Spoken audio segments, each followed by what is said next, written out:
So welcome everybody to this edition of a Realtor Toolbox series with our own Pam Junge. She's talking with us today about buyers. Also, let's have everybody mute themselves real quick. Because I think you have got a few people in the room also. Okay, Yeah, great. exactly. Okay, with that, Pam, take it away. We're talking about the buyer presentation today. All right, excellent. So thank you guys for giving me the opportunity, and thank all of you guys for showing up. Apologize about the scheduling. Lacey's over there in Hawaii, so sometimes if any of you deal with Google Calendar, it is my nemesis. I will never even touch that thing if I'm out of state because it invariably will never record the right time when you go back to wherever you came from. So thank you guys for being here because I know it was probably a little bit of a to-do. So today we're going to talk about buyers. Does anybody know what the ultimate old time real estate quote is about buyers? Why are you laughing, Tina? This is interactive. I want you guys to talk. You mean buyers are liars? Yeah, and sellers are Storytellers. right? Buyers are liars and sellers are storytellers. Here's what I'm going to say based on 30 years experience. It's not necessarily that buyers are liars, but right now we're dealing with a lot of first-time home buyers. Does anybody know why? Do you have any guesses? Is it because interest rates are so low? Yeah, interest rates are so low, Brittany, 100%. And so what it does is it opens up affordability for a lot of people who might not have been able to afford it before. Also, our biggest pool of buyers right now is millennials. So millennials are finally throwing their hat in the ring. And, you know, one of the reasons that's hurting our inventory is because they're not selling anything to put any product back into the inventory. They're just consuming like crazy right now, right? So we have a ton of first-time home buyers in the market, and it's not that they're liars. However, it's a very comprehensive process, the home purchase, right? So they don't know what they don't know. And first and foremost, your job is to educate buyers, right? So we're going to kind of speak to first-time home buyers a lot right now, because that's really who a lot of the buyers that we're dealing with. So I feel that that's your market right now, right? So we're going to talk a lot about first-time buyers. So where are you guys getting most of your leads? I know we have a lot of new energy in the room.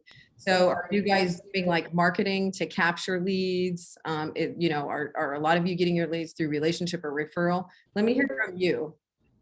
Yeah, I'll go first. My biggest one lately, because I actually just wrote all my transactions out and where they came, and the biggest one is SOI, sphere of influence. And the crazy thing is that most of those leads have just come from like Facebook friends and stuff, and often not even people that I've kept up with a lot, but they just see me constantly posting and just being on the job. So I think SOI is definitely something to focus on and where I've had a lot of my transactions come from.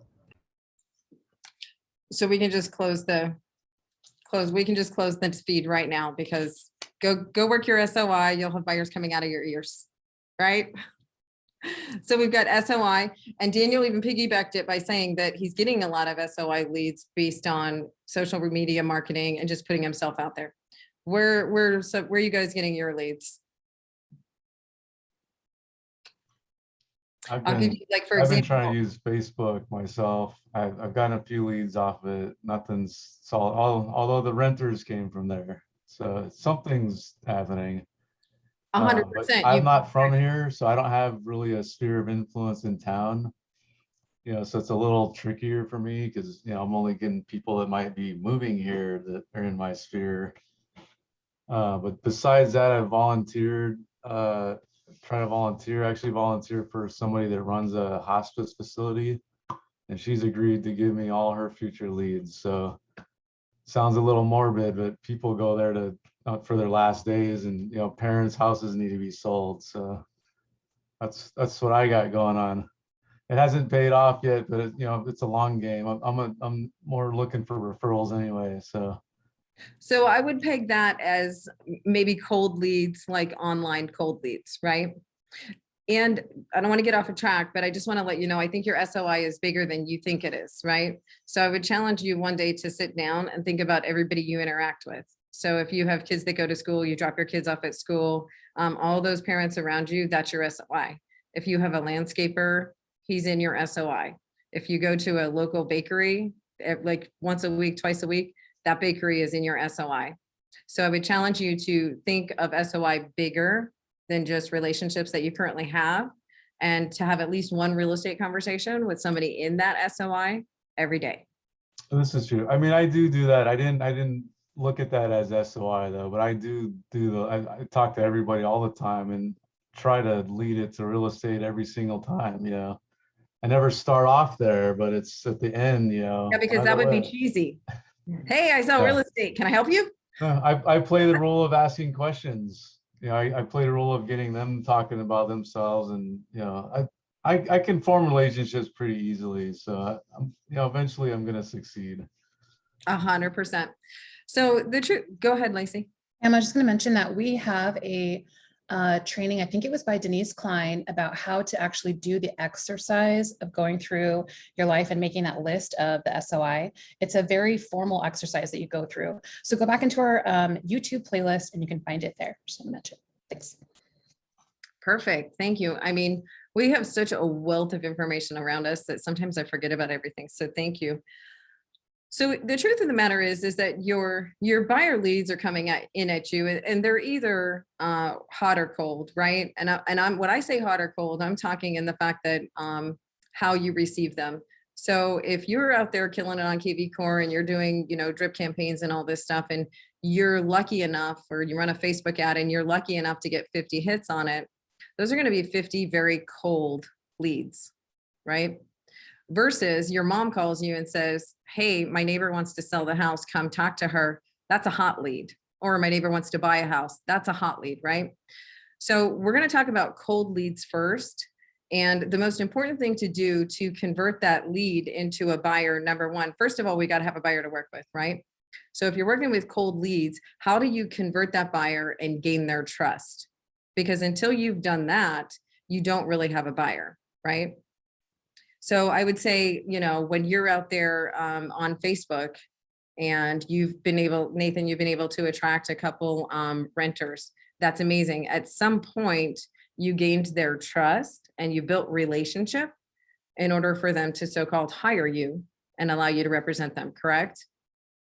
So when we're working with these cold leads, and I think every single one of us needs to do that. You know, when you've been in business for a while, you're gonna have a repeat database, right? But until you get there, you need to go out there creating a resource for your leads and chasing it. Luckily, we're all here in eXp Realty, so we have this incredible platform called KV Core, and if you're using it to your advantage, it should be supplying you with a steady flow of leads. So what do you think is the most important thing when you're building relationship and gaining trust, and what does that process look like, and how long does it take? So this is like a 3-part conversation that we're going to go through pretty quickly. Does anyone have any experience, or did you want to talk, Daniel? Yeah. Go for it. I think the biggest thing with cold leads for me is really just a follow-up. I mean, being there and understanding their needs, exactly what they want. But as far as cold leads, they've always only come through when I followed up and just been of service. Literally, what do you need? Do you have any questions? What's your time frame? Just being there and follow up. And then I forgot the second part of that question.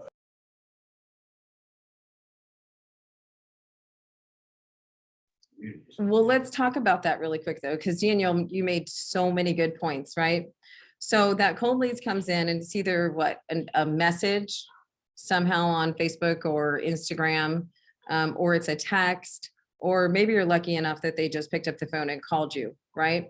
So you've got them on your phone, it's the first contact, or you've got them in your DMs, it's your first contact. Now you want to start building trust and relationship. How do you go about doing that? Well, I'm going to suggest a couple of Daniel's points were right on. I mean, number one, sometimes you just have to shut up and listen, right? If you listen, they're going to tell you everything that you need to know, right? By listening to them, the other most important thing is you can start to understand what their personality is and how you need to work with them. And I'm going to say that this is absolutely key. So has anybody in the room done any type of personality disc work? long time ago. I don't remember it all. Nathan, okay. So if you've done the work, basically, or if you haven't done the work, the truth of the matter is that there's 4 major personality styles in the world, right? And we all operate from one of them. It doesn't determine who we are 100% of the time or how we react to every situation, but it's pretty dang accurate, right? So of those 4 different personality styles, you are definitely one of them. So the way you operate with somebody, if they're not your personality style, you might not have effective communication with that person, right?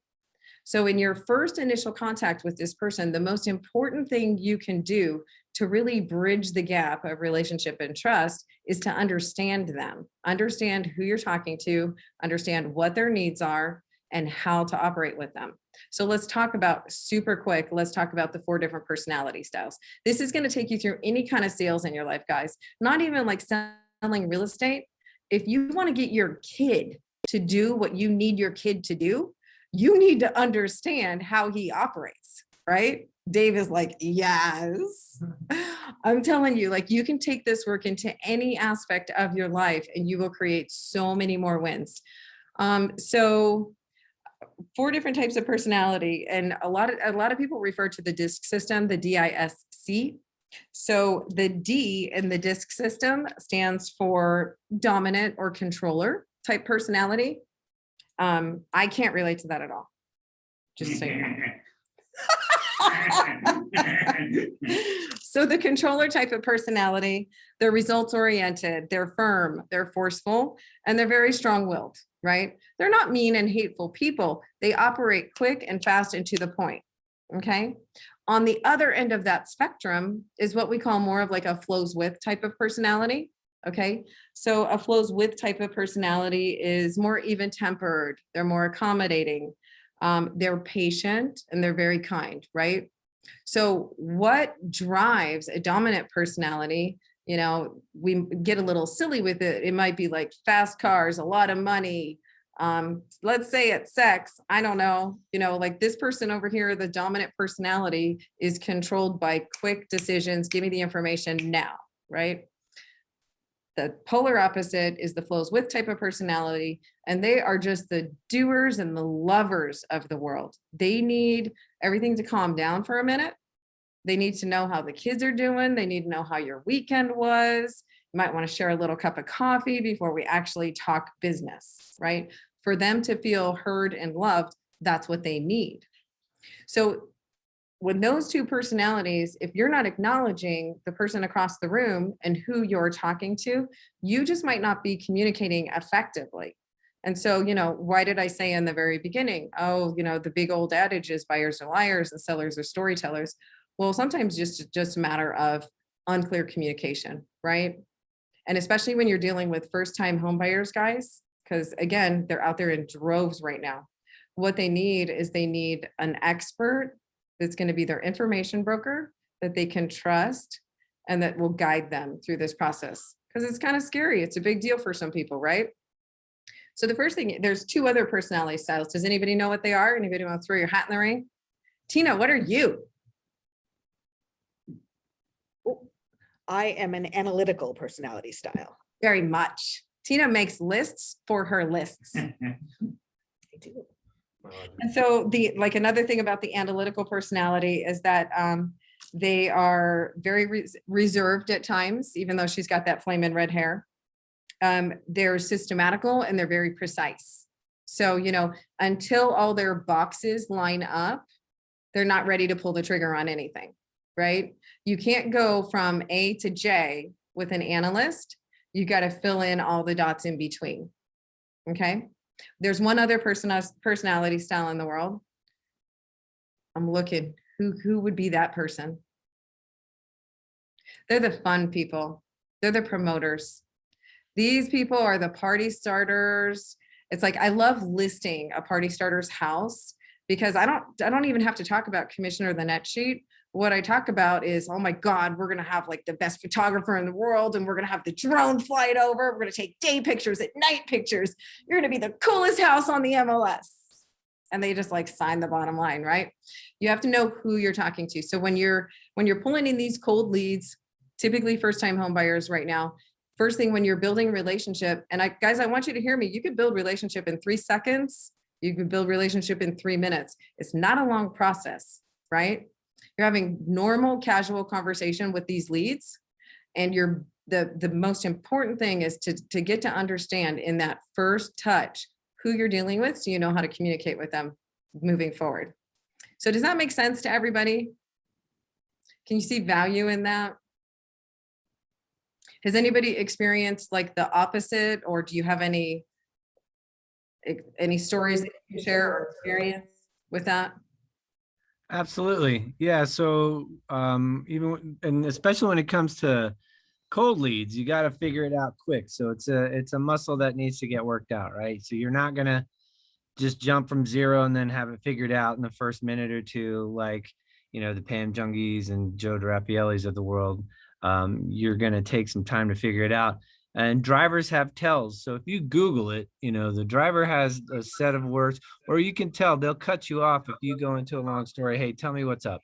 They don't want to hear about the pregnancy. They just show me the baby. Okay. And then, that's kind of how, and then that's how it's it. And then, an analyst, when you get one, no offense, Tina, but man, they are in the soup. Well, what's going on with that? And okay, so what does that mean? So if what you're telling, and then they redo the numbers like 4 times on the phone with you, like, oh yeah.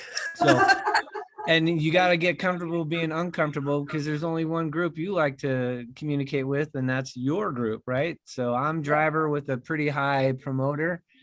So but I know when I get on the phone with an analyst, I better be tight with my numbers, because they're going to make their decision and think of you as a quality agent because you know your numbers. So promoters are just like Pam said. And then the amiables, I call them amiables. They're awesome, man. They just want to make sure everybody's happy. And if you're happy, they're happy. You're like, oh, sweet. No stress. This is good stuff. So there you go. I love that.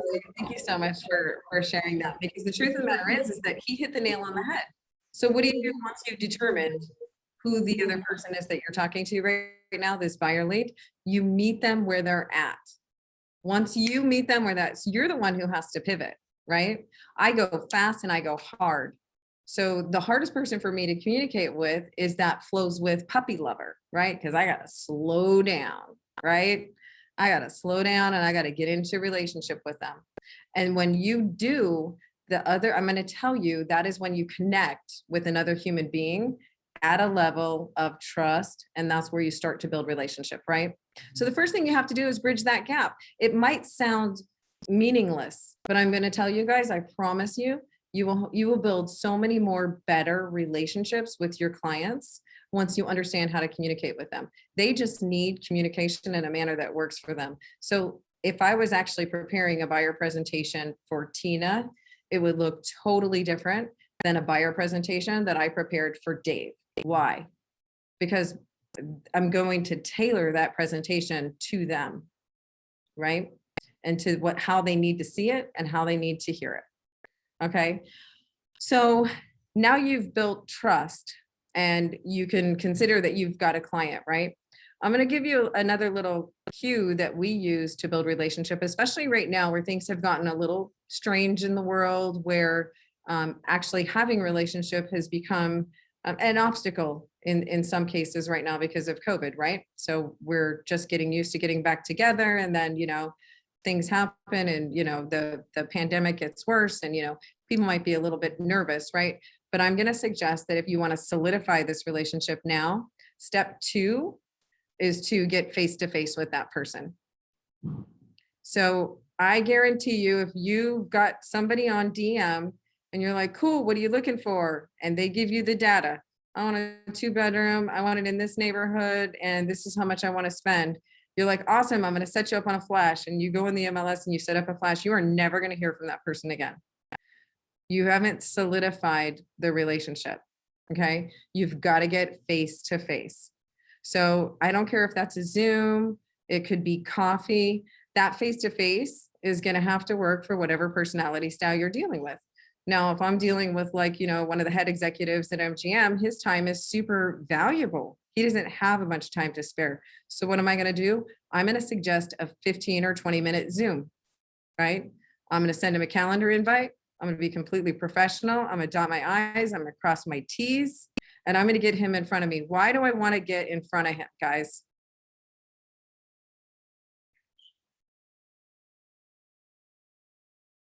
Yes.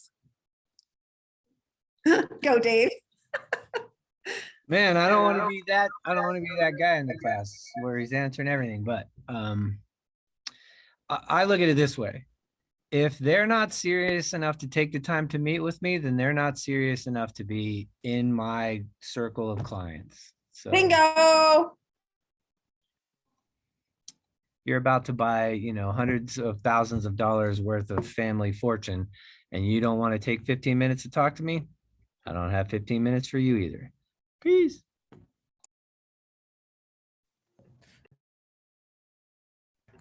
Yeah, I was just gonna add on to everything that Pam was saying before, and some things that I learned from just Cody Lewis is his big thing is figure out how they tick and how they operate. So how do they think, and then what Joe D always says is figure out their motivation. So with those two things in your head and that intention, I mean, really just be a great listener, and it doesn't matter what type of personality you're working with. If you just listen to them and ask a bunch of questions, they feel like you're there for them, and just do that thing. And then to touch back on what Dave's saying is just that this market still, there's such low inventory, so people have these criteria that they want to stay within.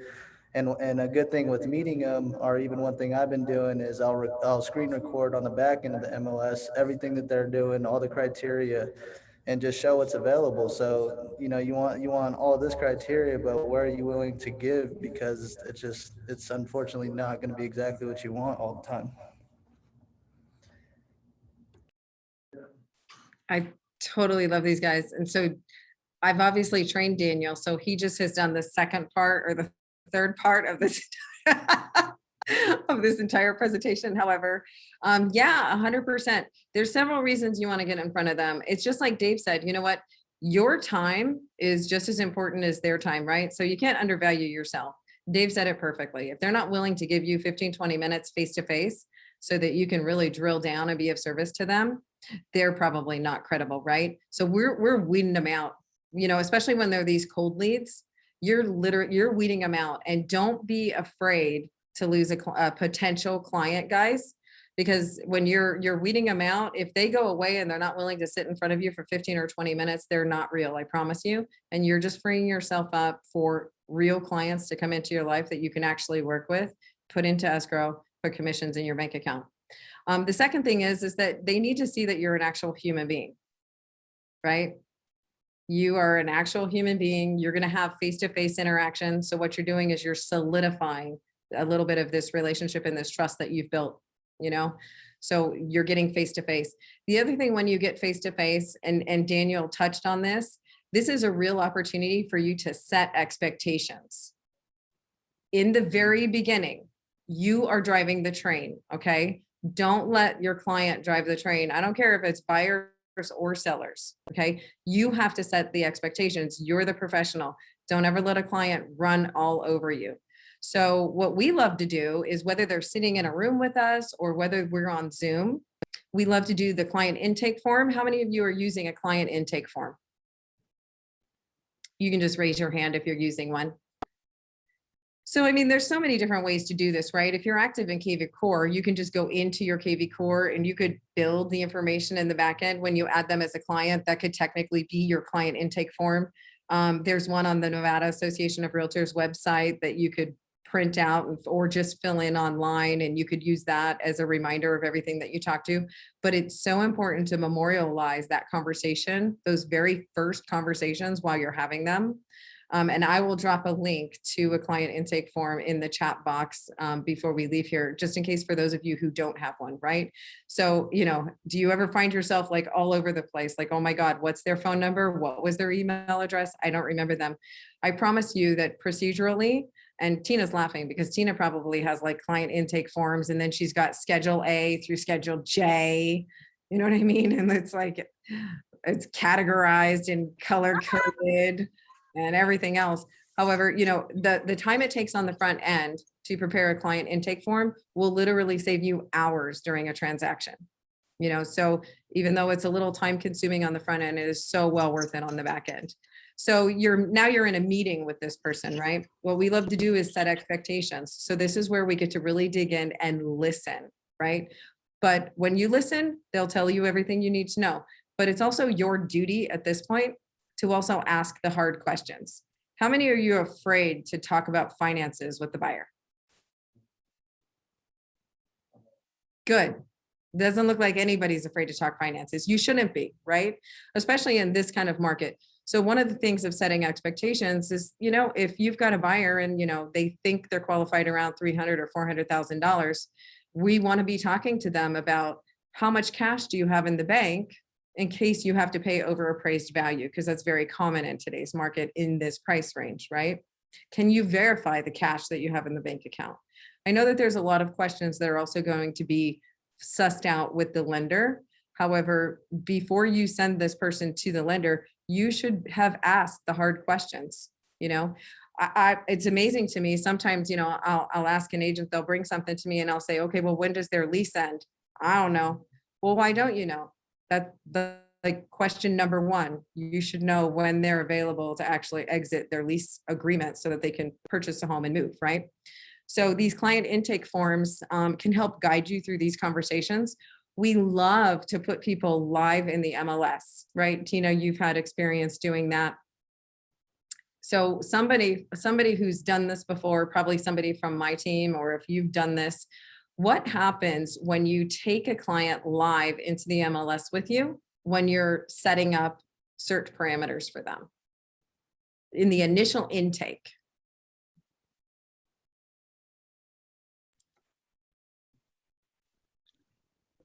I mean, do you mean actually doing MLS live with them in person?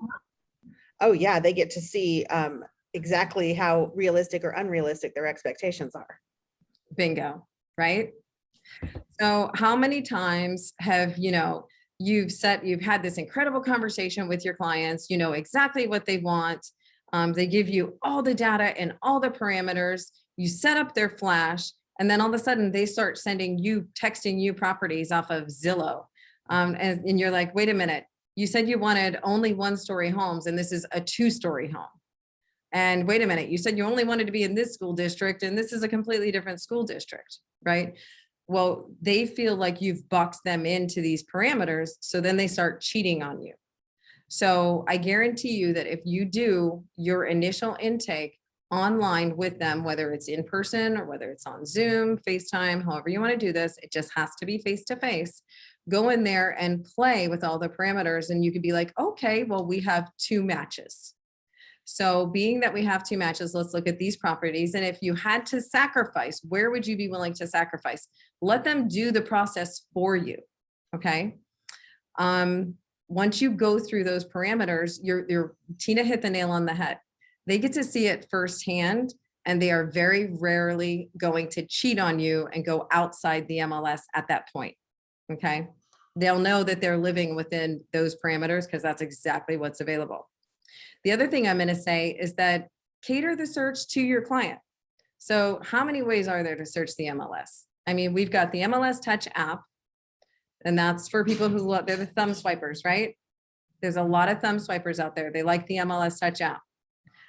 There's people who don't like to search on the phone, and so maybe they're better off in a traditional matrix search. Maybe they're not that computer savvy. They just want to do a matrix search. Well, then there's like the ultimate of all searches, and that's called KV Core, right? And you guys know KV Core is so incredible because if you're utilizing your KV Core and you're starting your searches in there and you're sending your client the link for the KV Core search, KV Core has the artificial intelligence overlaid on top of that search. So if your client starts cheating on you and looking outside those parameters, the artificial intelligence picks up on it and it grows with your client. Right? So we're going to set their search up based on how they operate, their personality style, and we're going to ask them, do you like to search for properties on your phone, on an app, or would you rather go through a robust searching website like KV Core, or do you just want me to shoot you emails every once in a while when something meets these parameters, and let them tell you, let them be comfortable with the search, right? So when you're doing this with them, this whole entire time, you're talking to them, you're building trust, they see that you're an actual agent, and you're gaining loyalty at this point, right? Because what is all of this at the end of the day going to lead up to? What is the mother of all documents when it comes to representing a buyer? And I'm talking cold leads. I'd be lying if I told you that I had this document signed when it's a repeat customer, because I don't. Loyalty is just built in, right? But on a cold lead that you're converting, what is the mother of all documents when you're representing a buyer? Buyer brokerage agreement. BBA, baby, all day long. So when you hear BBA, so somebody talked to me about a BBA. Do you understand do you understand the spirit of the BBA? And then we'll talk about how to cross that bridge and broach the subject of getting it signed. Has anyone used a BBA? Yeah, it's a commitment. You're gonna spend this much time looking for them to help them find a home. And the BBA is committing them that they're not gonna go skip off and scamper off without you. 100%, absolutely. And it's an opportunity, it's a killer opportunity to create value so that the buyer understands that, you know what, this is a pro. They are gonna spend a lot of time doing it. Why wouldn't I hire them? Exactly. And there's a couple things when you present the buyer brokerage agreement, Dave hit the nail on the head. You're elevating your relationship with this client, with this buyer. And basically you're letting them know that several things. I mean, they're going to get more than they're actually paying for, right? Because we can explain the process of, buyer's commission is typically offered as compensation through the MLS listing, right? But the spirit of this document is for us to entertain a working contract between the two of us. That means I'm going to exclusively represent you, and you get to go through all the fiduciary responsibilities, what you owe them, right? And at that point, what they owe you is their loyalty. Because there's nothing worse than to run around with a buyer for 3 months to find out that they went and bought Peggy Sue's listing at an open house. So the buyer's brokerage agreement does what? It protects you from that, and it reserves your commission. And again, I'm going to say buyers are not necessarily liars. It's your job to educate them, right? So it's your job to let them know how commission works. I've had a lot of buyers ask me, well, how does commission work? How much do I have to pay you, right? They don't know what they don't know. So you don't want to assume anything going into a conversation with a buyer. If you find out that they know, if these are not cold buyers and they're repeat buyers and they're a little bit more savvy, well, then the conversation looks totally different. But does that mean that you don't need a BBA if it's a cold lead? No, not at all whatsoever. So we are going to talk a little bit about the BBA. John, have you ever used one? No, I haven't actually. No? Well, you're doing a lot of listings right now, right? Well, you know what? You just mentioned it because I have, all right, let me ask you a question. Would you still stress a BBA if the potential client is referred to you by a trusted source? So, are you muted? Okay. Sorry about the feedback, guys. So here's how I operate, and everybody, so as real estate agents, you guys all understand you're independent contractors and you literally are business owners, right? So you're going to have to decide whatever your best practices are for you underneath the umbrella of whoever maybe your coach or mentor is, and then eXp Realty, and then LVR and the National Association of Realtors, and all the layers in between. For me, if I have a level of trust and loyalty, at that point, I'm not going to have them sign a buyer brokerage agreement. We've done business in the past. We have a great relationship. I'm confident that that client sees my value. If I'm confident that client sees my value, I don't have them sign a BBA. But guys, I've been in the business for over 30 years. So I've literally helped generations buy homes, right? I've helped some people, divorce is a thing. I've helped some people buy and sell 12 houses. So it depends on every single situation, John. Yeah, it depends on every single situation, John. You've got to go with your gut. If you're unsure, I'm going to say then you should pull the trigger on the BBA 100%, right? So we know the spirit of the BBA, but crossing that bridge at this point, if you've set your expectation, you've built relationship, you understand who you're talking to and what their, how to communicate with them, what their needs and desires are. You've had a face-to-face and now they've bought in, they're excited. You've had the one-on-one and you've actually gone in and gone into the MLS and you've set expectations. And you're to the point now where you're going to memorialize this relationship in the form of a buyer brokerage agreement, right? So the first thing that you get to do is you get to explain agency, right? You get to let them know exactly what your fiduciary responsibilities are and how you fit into the transaction. That's obedience, loyalty, disclosure, confidentiality, accounting, reasonable care and diligence, right? At the end of the day, those are our duties. Relay your value proposition, right? And when you're relaying your value proposition, guys, be honest. Don't overcommit yourself, right? However, be the professional information broker. And when you're relaying your value proposition, they're going to see you as a professional that they want to hire, right? Over other agents too. Again, let me go back to that point that they're going to get more without paying for it, right? Because most of the time, commissions are built into purchase prices through the multiple listing service. And then some other big points. At the end of the day, you're forming a partnership, okay? So the partnership between you and the client is a formal relationship. And once that relationship is more memorialized, then they're going to appreciate the fact that you're working exclusively for them, right? You're elevating that relationship. This isn't a, hey, can you find me a house? You're in a contractual relationship at that point with the client. And they're going to be, their faith and their loyalty levels are going to elevate by the fact that you're presenting them with the contract. Like flip the switch on it. You're presenting with a contract, letting them know how hard you're going to work for them, right? A lot of agents don't present it that way. They're fearful of the BBA because they might think that the client sees it as you're just trying to get them on the hook. Like the only person the BBA serves is the agent, right? I think that that's a pretty common perception out there.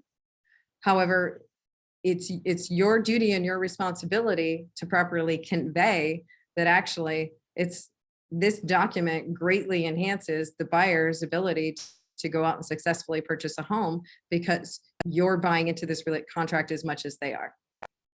Does that make sense? So a lot of it is all in the presentation of the document. And I'm going to tell you, if you follow the steps of going through 1 through 4 of building relationship, you can take a cold lead. You're going to weed out the non-buyers because there's a lot of them out there, especially when you're dealing with cold leads. You're going to weed out the non-buyers. You're going to get to the real buyers. And when you get them to this point, it's only a matter of time before you get them into escrow and then you get a commission check in your bank. And that's what we love. Does anybody have any obstacles with the BBA? Because it's not an easy document to get over, but I think we all just have to think of the BBA differently. And then it's much easier in the presentation. Steve, how do you present them? Well, when I do use it, I will tell you that I don't want to work with people that don't want to work with me. And so I let them know that this is a mutual agreement, but that if at any point they're not happy with my service, they need to let me know, give me an opportunity to fix the problem. And if we don't fix the problem, then that we let them out of the agreement. I don't know if that comports with anybody else, but that's kind of the way that I feel. I've lived too long to work with people I don't like or people that don't like me. And so it's just better to go your way. Tyler's working gave a referral to an agent who took a listing and 3 days later, the guy wanted to cancel it, and she's holding him to a 90-day agreement and taking it off the market. And, you know, she's kind of burned lots of bridges just by being intransigent. Anyway, that's my 2 bits on it.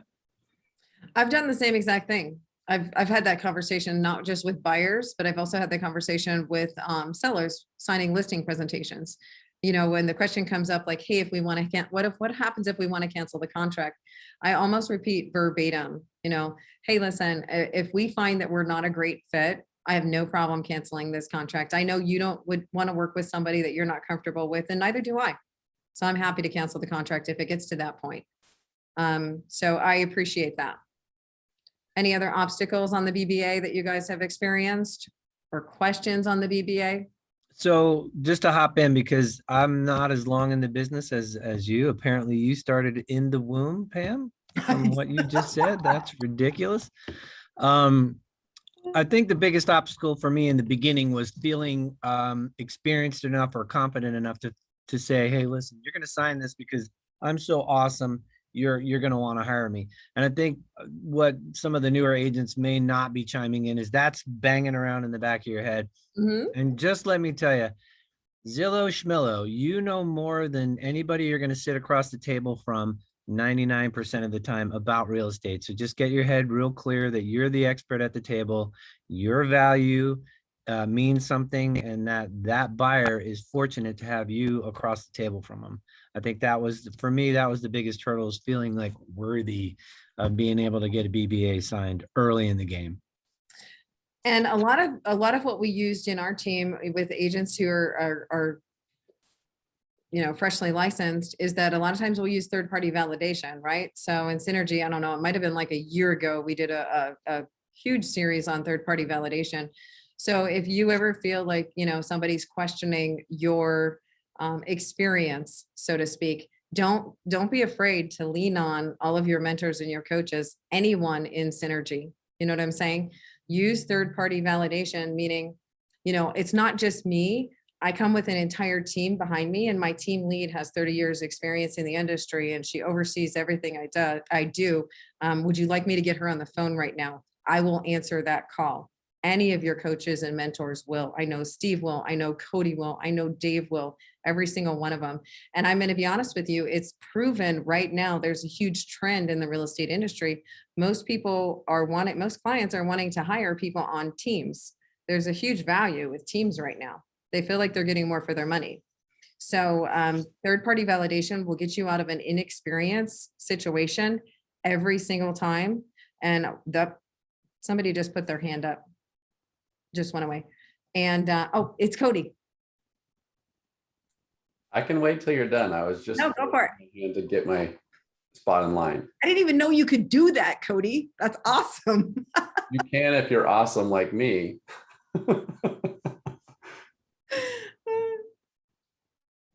Do you want me to go ahead? Also, yeah, I do. Oh, sorry, I didn't mean to cut you off, but no, it's perfect. Go for it. So and you may have covered this. I'm sorry I came in late. I was talking with a CPA. I've always asked myself, if somebody doesn't want to sign a BBA, what would be the reason for that? And if you stop and think about why somebody wouldn't want to sign a BBA, isn't that basically you saying to yourself, maybe I don't want to work with this person? Like, if you're so desperate that you're not willing to get somebody to commit to you to something that they're not even making that big of a commitment. If you can't get them to sign that thing that they're not even making a big commitment on, then maybe there's something else going on that you want to know about. So everybody has to kind of do it with their own flavor, but I'm a pretty direct person, and it's always worked really good for me with clients if I'm just totally direct.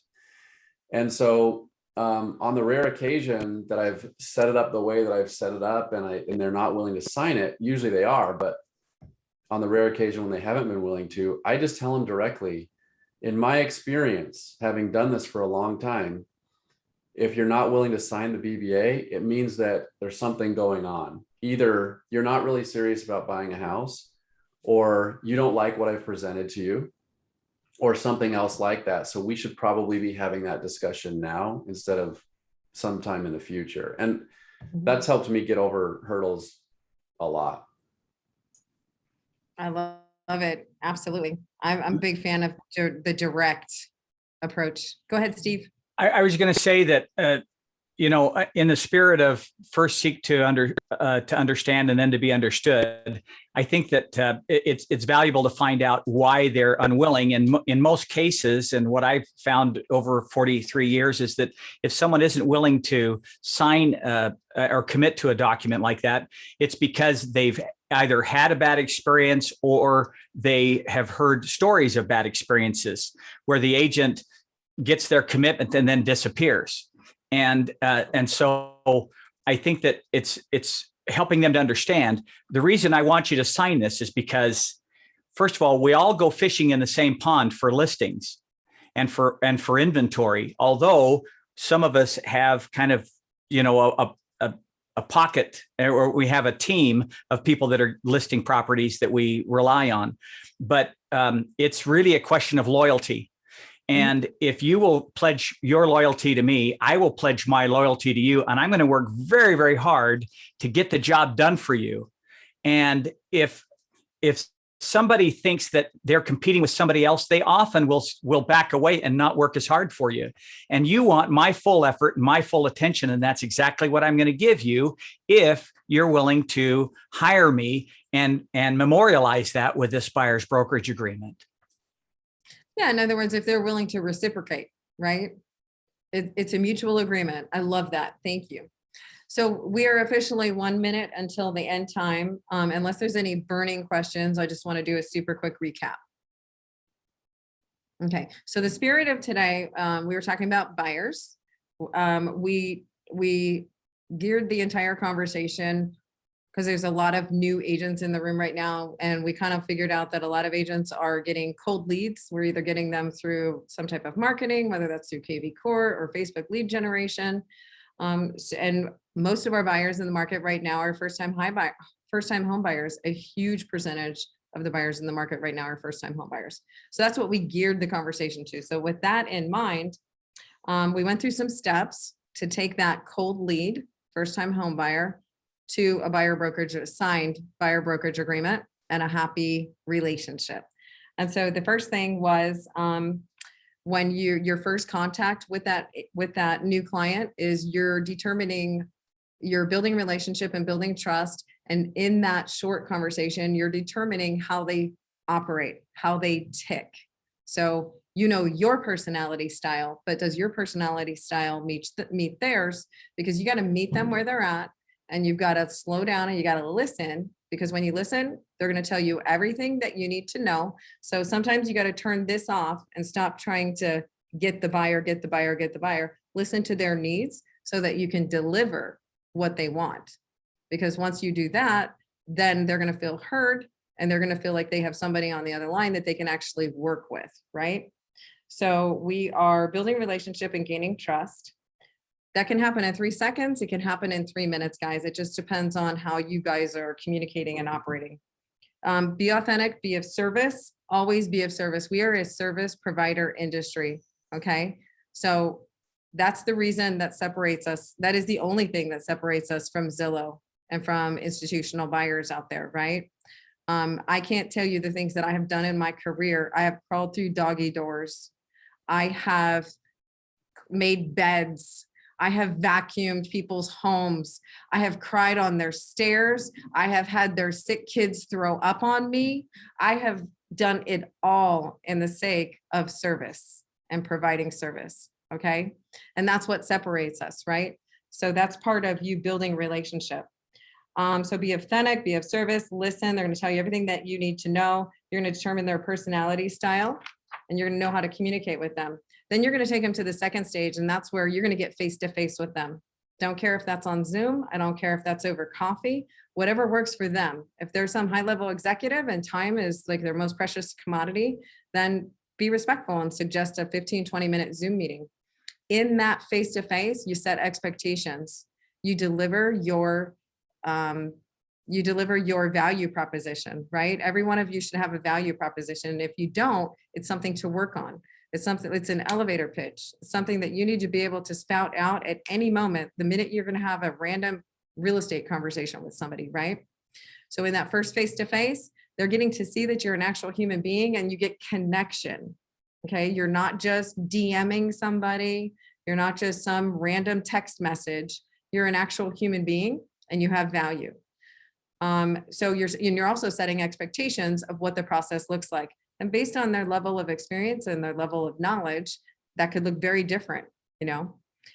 We love the idea of going through the MLS and doing their first search with them, because just like Tina says, it gets them, what was the word you used? Realistic, right? So they are so far less apt to cheat on you when you do that first MLS search with them and set it up, and then memorialize it based on their needs and desires. Do they want to be on the touch app? Are they thumb swipers? Are they older? Maybe just want to go on, get an email once in a while from Matrix, or are they so robust you need to put them in KV Core? Whatever it is for you. And then at this point, you should have built enough relationship to present that buyer brokerage agreement. And I'm not going to go through the whole entire thing again, but there is literally, like, Denise Klein does an entire class just on the BBA, right? I just feel that I know that, like, what's going on in my team and what I'm seeing around me is that because technology is so mainstay right now, a lot of our leads are coming in through all of this lead generation, that if we're not experts at weeding out 50 leads down to the 4 real ones, then, you know, that's where we have to start, right? So we're in this incredible company, eXp Realty, that provides us KV Core and all these other tools and all this other technology. So use it to get these leads. However, realize that they're cold leads and there are steps that you have to go through every single time with every single one of them to get to the BBA. So maybe we should even bring Denise on soon to do the BBA. She could piggyback this maybe in the next couple of weeks, Lacey, with like the entire BBA. Lacey, Yeah, that's a great idea. Yeah. Yeah, right? Could be like part 2. Yeah. But I do believe that if you get to this point with somebody and you've taken that much care and time with them, the BBA becomes a moot point. Don't overthink it.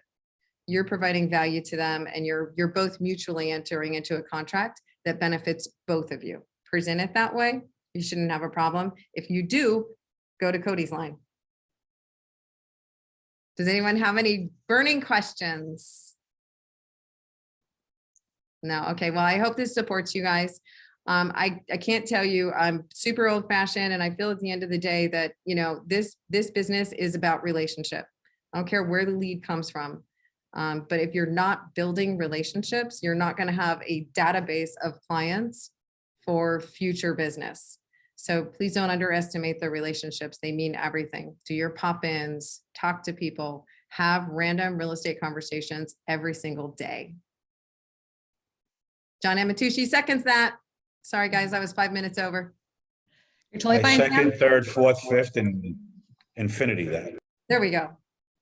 Pam Junge, thank you so much for leading our Realtor Toolbox today. I took tons of notes, and we will have it up available to watch repeatedly. And there's just a lot of takeaways. So thank you everybody for joining us live. And, And don't forget to find a buyer intake form. And before you shut me down, can I put it in the chat? Yeah, go for it. Yes. I just have to find the chat. Sure, no problem. I'm going to go ahead and stop our recording for now. Excellent. And thank you, Pam. Thank you, guys.